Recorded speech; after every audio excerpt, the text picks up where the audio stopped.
Hi everyone, and welcome to my conversation with Tracey McDermott, who is Chief Technology Officer at Pinsent Masons. Hi Tracey. Hi, how are you doing? Thanks for the invitation. Thanks for joining me. This is our 2024-25 chats. I thought about giving it a title, but I haven't. It's just a case of reflecting with some senior legal technology leaders on some of the achievements, some of the milestones of the past year. And what's so great, Tracey, is to have you on, because you've this year come into legal tech. So for those of you who don't know Tracey or don't know her yet, you were previously at it was McCarthy Stone, wasn't it? I was checking the Stone, that's right. and they manage retirement homes. That's on a big scale. And so you've got a really nice fresh perspective. So tell me about 2024 from your perspective coming into the industry in terms of anything that you've really noticed this year. Yeah, so it's really around the reaction of the sector to the proliferation of the emerging tech. That's been really interesting. And in such a short space of time that I've worked in the sector, I can see the excitement and the opportunities that are growing on a week by week basis. There's always a new announcement that's coming out. It's that mix of existing vendors improving their solutions by embedding AI.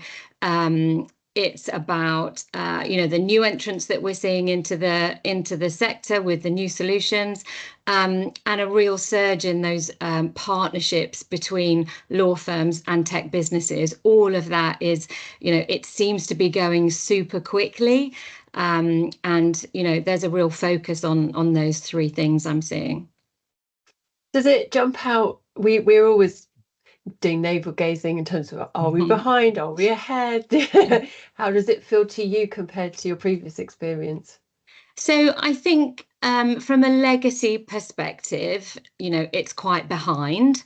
So there is a big modernization program, it seems. There are historically a very few vendors in the legal tech space. If you think about practice management and document management, I think there is, great opportunity for disruption in that sector. Due to the way that tech has evolved and is evolving. So I think that's super exciting in terms of the opportunities that new tech has to disrupt the perhaps more traditional solutions in the sector. Yeah, I think that you're not the first person to say that. It's I think next year we'll come on to next year in a second, but I think that'll be something interesting to watch. For the firm, tell me about any sort of key achievements. It's still very much early days, but what's been for 2024 some of the high notes for you? Yeah, so that's really around us focusing on matching the pace of AI advancement with the reality of what that looks like and feels like internally for product development and implementation, and taking into consideration the implications on business change and anchoring those thoughts, innovations and investments in real client value. So that's a really big focus. And we've put together a framework that enables the business as a whole to take responsibility for innovation, so they can innovate in such a way that isn't overly bureaucratic, but it does have the right and necessary controls to be safe, make sure the solutions are scalable, and ensure that the investments are made in the right areas, as I've said, and represent real value for our clients. I think we've got quite a unique approach, actually, to look at things just beyond the tools and just beyond the technology, so that we are making sure that we've got the right skills, the right capability, and we are using them in the right teams on specific use cases. So it really is about being really clear on the individual things that we want to focus on.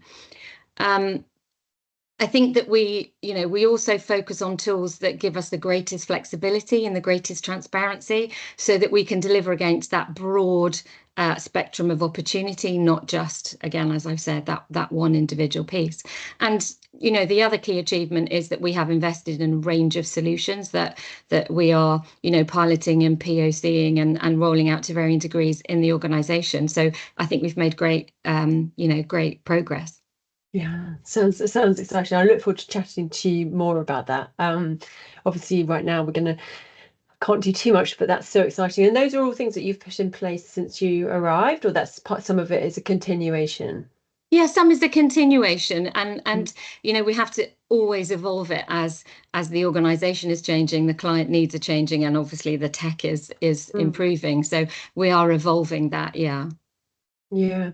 And would you say, so with Gen AI, would you say, so you're doing a number of POCs, so firms are, especially firms the size of Pinsent, it's interesting actually to see there is a divergence, it seems, between some of the larger firms and some of the smaller ones. But it's interesting, and obviously you said about you're working with Copilot, as a number of other firms are and have spoken to me about.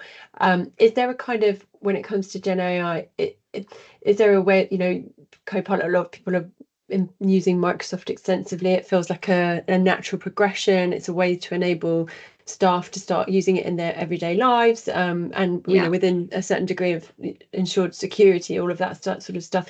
Is there? And then I find the speed as well fascinating, and I've done this a long time. And the speed of change amongst the vendors is fascinating. With the research tools, etc., etc. Is there a sort of theme or a way of describing the types of POCs that you're doing, or the types of Gen AI exploration you're doing, or not? So it's a broad range, really. So we have kind of split it into, the general productivity areas that we can leverage as an organisation in our operations of the business. But we're also taking client work and client requirements, and seeing how we can improve, the quality and the output, perhaps the speed to some extent, utilising technology. So we are taking specific use cases and building up technology solutions to hopefully deliver better in the future. Okay, thank you. So next year, so 2025. What do you see? I have actually given up predicting. I'm not going to lie. I actually I always finish up going, let's talk this time next year just to see how things have gone. But so what do you see happening next year? Yeah, so I think there are two main things for me, really. So I think we're going to see, a greater sophistication in the understanding of the potential, and I think there is, a move from, our ability to get value from prompting and querying specific models using specific tools, to more of, the maturing of the agentic AI. I think that will progress really rapidly next year. I think it's going to become much easier, more accessible, and we'll go through that curve of how well we think it will help us and where we need to focus. So I think the agentic AI, as it is also being embedded more into the core tools that we're using, we're seeing that come through much quicker now, aren't we? Yeah, definitely. So I think that's a big piece. And the other one really is about how to get real market differentiation, and I think that's when businesses start to combine tech with the tools, with the people and the talent and the capability, and what that means in terms of how we work differently as a result. So I think there is a very big there's a big opportunity, but there's also a big uniqueness in how we mix those things together.